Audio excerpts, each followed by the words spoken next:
Hey guys, it's Allie with Allie Answers. I hope that you're having a fantastic day. If this is your first time watching one of my videos, then welcome.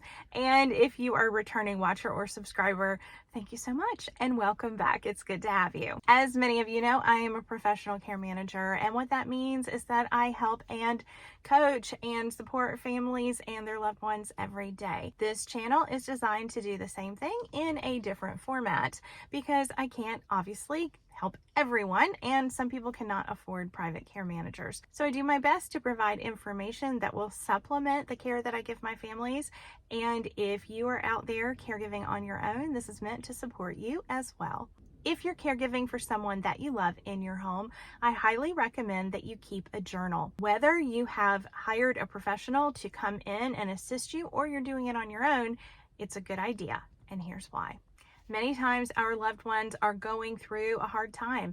Maybe they are on a general upward trajectory, recovering from something, but every day is not going to be positive. Every day is not going to be good. And on those days, it helps to be able to look back over the past and see how far you've come.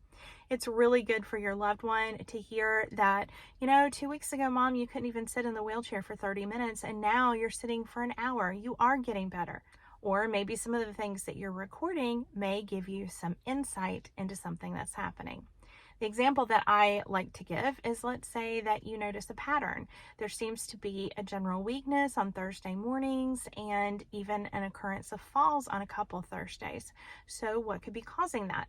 So you can use your journal to look for the pattern. Maybe on Wednesday nights, you guys go out to eat as a family and it's wearing your mom out. That doesn't mean that you can't go out to eat.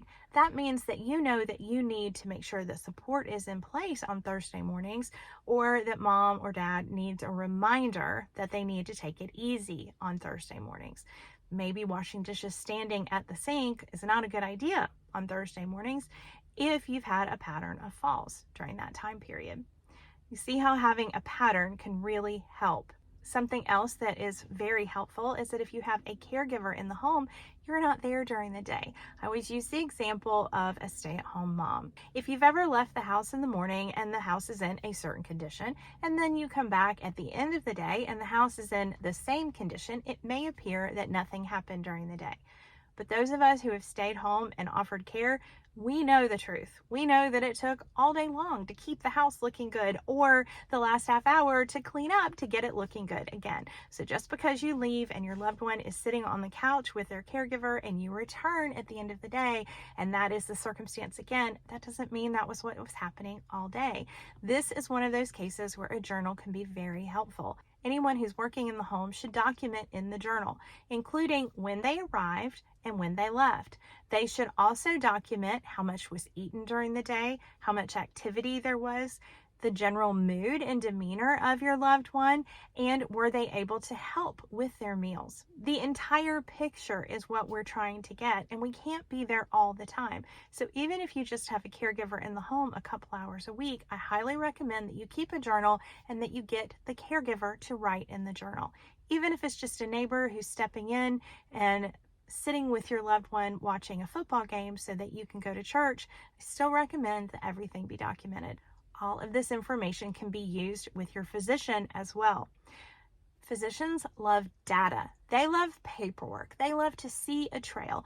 And if you're documenting what's going on at home, a medical provider can take a look at the data and may be able to offer insight on things like blood sugar levels or whether or not the person should be taking naps. What is a more effective physical therapy exercise they could be doing? Think about it. Even your physical therapist would appreciate being able to read through and see what's going on. Has there been an increase in care necessary?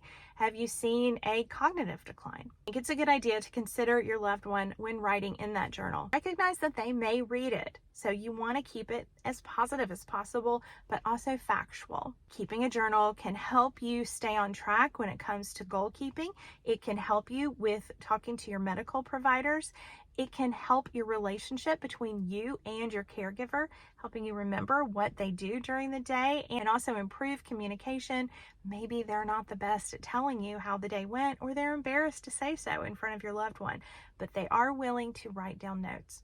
It does not have to be complicated. It can be simple. I recommend that you put how the person was moving that day, their general mood and attitude, their appetite and what they were able to eat, if there were favorite things that they craved or wanted during that day, if they had any trouble taking medication, or they gave you any pushback when it came to personal care. All of those things are very important. It doesn't have to be fancy. It can be a spiral bound notebook, but I do recommend that it be something fun. Maybe even buy a fun pen that your caregiver will enjoy writing with. Maybe a little pen with a pom-pom on the top or something. It doesn't have to be fancy. Some of us just enjoy office supplies. If it's inviting, it'll be more fun to use, right? If you have questions for me, feel free to send them in through private message, drop them down below, or send them via email. You can also reach out to me via my Facebook page, Allie Answers, on YouTube. I look forward to talking to you next time. Thanks for joining me, and I'll see you later. Bye-bye.